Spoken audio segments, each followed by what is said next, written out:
Hello everyone. तो CDSCO जो है, central drug standard control organization, वो इंडिया का ड्रग टेस्टिंग एजेंसी है जो दवाओं की जांच करता है। तो उसने हाल ही में अपने कई सारे दवाइयों के जांच में 53 ऐसे दवाइयाँ पाई हैं जो कि मिलावटी हैं या फिर फेक ड्रग्स हैं।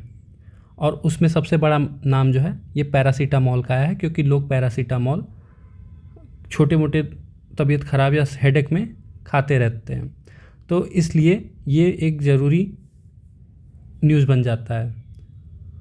तो इसमें क्या है कि CDSCO काम कैसे करता है, तो ये मंथली सैम्पलिंग लेके आता है और रैंडम टेस्ट करता है दुकानों का, और उसमें से जो भी सैंपल लाएगा अपना टेस्ट करेगा और उसके बाद इसको जो है जांच करके बताएगा कि कौन सा क्वालिटी है, कौन सा नॉन क्वालिटी है। और जैसा कि हमें पता है कि भारत को pharmacy capital of the world कहा जाता है, तो भारत का जो पैरासीटामॉल वगैरह है ये और भी देशों में एक्सपोर्ट होता है। तो इससे भारत के इस इमेज पे और भारत की दवाइयों के रेपुटेशन पे बहुत ही बुरा प्रभाव पड़ेगा। और सिर्फ पैरासीटामॉल नहीं, न्यूमोस्लाइड, पेंटॉप और कुछ विटामिन की गोलियाँ, calcium, anti diabetic pills, high blood pressure की दवाइयाँ, इन सब दवाइयों को भी सब स्टैंडर्ड क्वालिटी का पाया गया है, नहीं तो मिलावटी पाया गया है।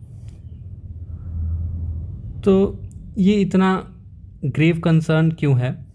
तो देखिए, सबसे पहली बात तो ये है कि ये दवाइयाँ इनइफेक्टिव होती हैं जो मिलावटी होती हैं, और डेंजरस भी हो सकती हैं। मान लीजिए आपने सर दर्द के लिए दवा लिया या फिर थोड़ा सा बुखार है, आपने पैरासीटामॉल लिया, आपका पता चले आपने मिलावटी वाला लिया है और आपका और ज़्यादा तबीयत ख़राब हो गया।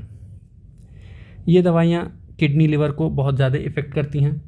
इनके और भी साइड इफ़ेक्ट्स होते हैं, हो सकता है आपके चेहरे पे पिंपल निकल जाए या फिर कुछ और हो जाए। तो ऐसे ऐसे साइड इफ़ेक्ट्स होते हैं इन दवाइयों के। तो और सबसे मेन बात है, आम आदमी के लिए बताना ये बहुत ही मुश्किल है कि ये ड्रग जेन्युइन है या स्प्यूरियस है। स्प्यूरियस का मतलब कि मिलावटी है, मतलब कि जेन्युइन सच्चा है या फिर मतलब फेक है। ये आम आदमी कैसे बताएगा? आम आदमी को तो जो मिलेगा वो तो लेके चला जाएगा, उसको क्या पता, वो तो बस एक्सपायरी देखेगा, एक्सपायरी है ना, नहीं है, चलो ठीक है, चलो लेके चलो घर।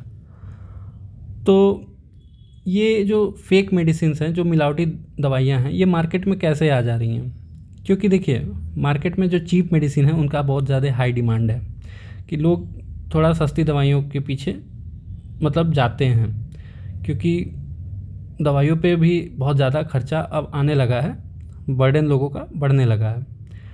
तो और लोगों को ये जो मिलावटी दवाइयाँ हैं इनके डेंजर का उतना पता नहीं है कि ये कितना खतरा पैदा कर सकता है।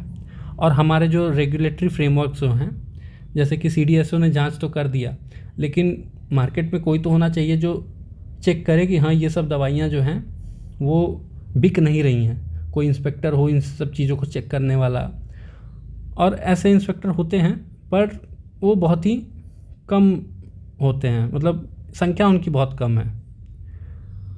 तो गवर्नमेंट इसके लिए क्या कर सकता है?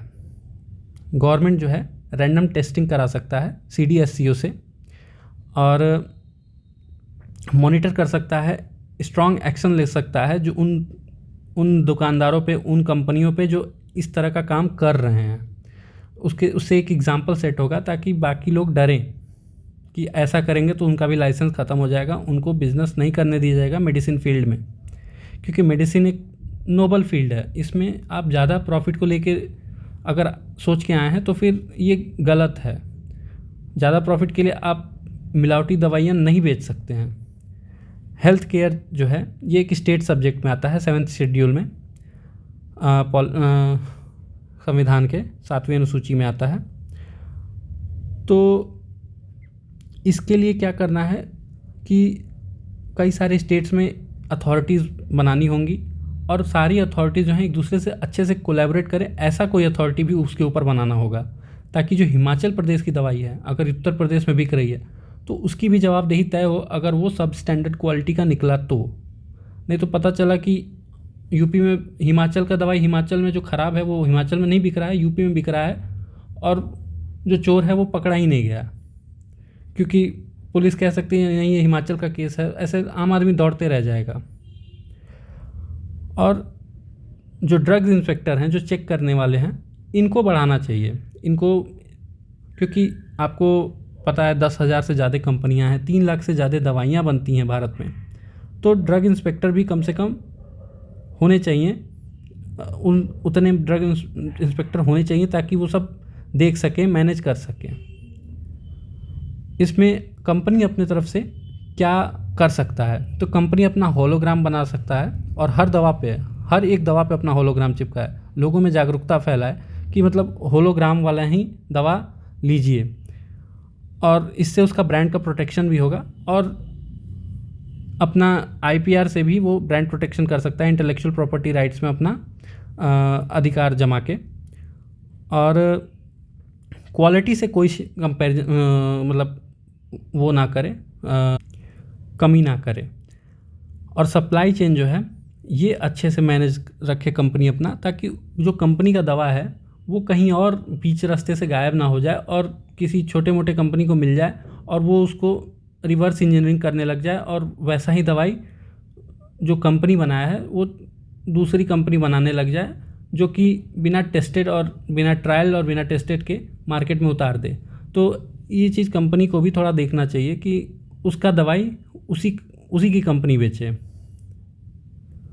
और पब्लिक अपने ओर से क्या कर सकता है, तो पब्लिक जो है ऑथराइज शॉप या फिर रेप्यूटेड शॉप, मतलब किसी रेप्यूटेड शॉप से ही दवा ले, और जहाँ से भी दवा ले वहाँ से बिल मांगे, और हमेशा चीपर दवाइयों के पीछे ना भागे, और डिस्काउंट के पीछे भी हमें नहीं भागना है कि अगर वो डिस्काउंट दे रहा है तो दवा भी जेन्युइन होना ही चाहिए, तभी वो डिस्काउंट एक्सेप्ट करें, और लोगों में भी जागरूकता बढ़ाना चाहिए।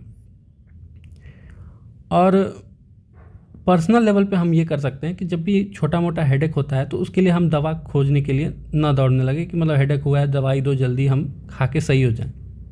इसके लिए हम अपने लाइफस्टाइल में चेंज कर सकते हैं कि मतलब 40-45 मिनट का डेली का एक्सरसाइज अगर किए तो एटलीस्ट माइनर हेडेक्स वगैरह से बचे रहेंगे। 99% बीमारियां आपको मतलब समझ लीजिए 99% आप स्वस्थ रहेंगे, अब 1% तो कुछ भी हो सकता है। तो 40-45 मिनट का जो एक्सरसाइज है ये अपने लाइफस्टाइल में इनकलकेट करें। गवर्नमेंट को जो है ना रूरल एरिया से ये दवाइयाँ पहुँचने की मतलब ये दवाइयाँ जो है रूरल एरिया में पहुँचने से बचाना होगा, क्योंकि रूरल एरिया में क्वैक्स की ऑलरेडी दिक्कत है। क्वैक्स क्या होते हैं, जो झोला छाप डॉक्टर होते हैं। रूरल एरिया में बहुत सारे झोला छाप डॉक्टर हैं, तो अगर उनके पास ये दवाइयाँ पहुंच गई जो मिलावटी हैं तो वो तो दे देंगे, फिर जो भयानक मतलब बीमारी फैलेगा उसे मतलब रोकना मुश्किल हो जाएगा। और अगर ये सब चीज़ें नहीं चेक कर पा रहा है अगर गवर्नमेंट, तो फिर इंडिया का जो इमेज है pharmacy capital of the world international level पे ये बहुत ज़्यादा हैम्पर होगा, और हो सकता है इंडिया का जो एक्सपोर्ट है वो चाइना छीन के ले जाए। तो इस आर्टिकल में बस इतना ही। Thank you very much.